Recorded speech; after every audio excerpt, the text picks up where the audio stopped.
Shane Gillis has a great bit about Conor McGregor in Roadhouse.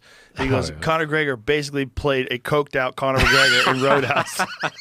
That's so accurate. And Shane does like a Conor impression, so it's fucking hilarious. He's like, fucking.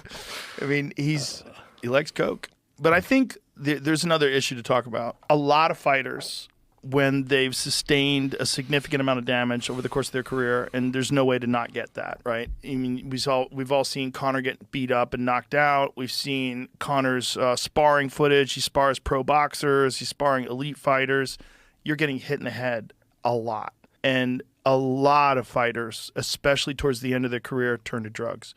And I think there's probably like a constant state of discomfort that they live in, where their dopamine levels are all fucked up, their cortisol levels are all fucked up. Their body's just, you're not supposed to get punched in the head 1,000 times a year. It's just not supposed to happen. And that's the reality of consistent training. So if you think about consistent training, like say if you and me are sparring and we meet at the gym 3 times a week and we spar 3 times a week. And so let's say we spar 5 rounds 3 times a week, 5 rounds of 5 minutes each.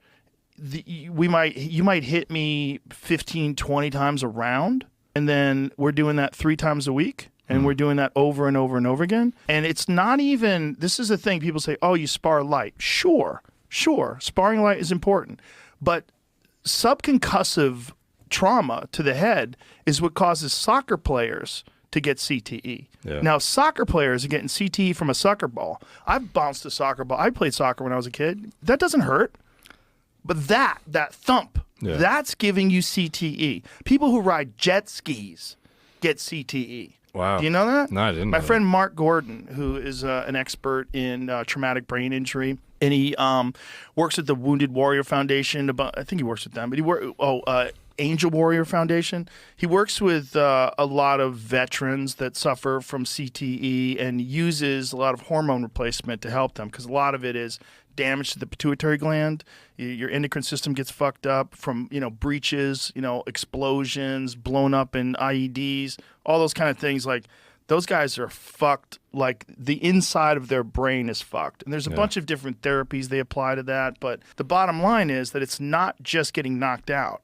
It's just getting thumped a lot. Yeah. Just thumped in training. So if we're sparring, we're friends. If we were sparring, I wouldn't hit you hard. I'd hit you like that. I wouldn't try to kill you. I hit you like that. But that over and over again, you're going to get brain damage. Yeah. Fact. Yeah. No ifs, ands, or buts about it. You're going to get brain damage. And if you're doing that over the course of a 10, 15-year career, think about all those camps, all those rounds, all those times you sparred. And not just sparred that way. How many collisions? You know how many times I've been collided with doing jiu-jitsu? You accidentally butt heads, you accidentally take a knee to the head, you accidentally take an elbow to the head. It's constant. So you've got consistent trauma to your fucking dome over and over and over again. And then you get a little bit of coke, and you're feeling good again. Yeah. I bet you get addicted to it. And the guy obviously likes extreme things, right? Which is why he's such a great fighter. They're wild people. That's why John Jones liked cocaine too. They're fucking wild people. They want to fight. Yeah. They want to fight in a cage for a living. That's how they literally feed themselves, by beating the fuck out of skilled people.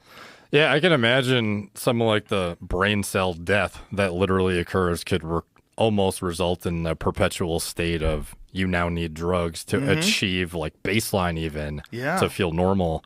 Yeah. There's a drug I didn't mention earlier, but it's worth mentioning. You said what's not being tested for that's useful. In fighters, something called cerebrolysin is used to offset brain damage after fights, and not being tested for by WADA yet. How does it work? It's like one of the only sources of active NGF and BDNF that you can actually grow new brain cells, essentially. Whoa. Yeah. Or offset deterioration as well after fighting. Why would you not let people take that? That seems like that should be standard. That should be given to everybody, like vitamins. Yeah. It's the pipeline of it getting through a clinical, like getting a clinical application. It's still in experimental phases, so I could see why it hasn't been getting widespread recognition. And for all we know, it's not going to prove to be super effective. But at least anecdotally, from people I know who've used it, highly effective for neurogenesis. Yeah. What about somebody who doesn't have brain damage, just wants to get really smart? Yeah. Tough call. I think that might work, right? Yeah, a lot of people, even nowadays, are exposing themselves to things that make them stupider, too. So it might even become, an adjunct kind of like preventative therapy.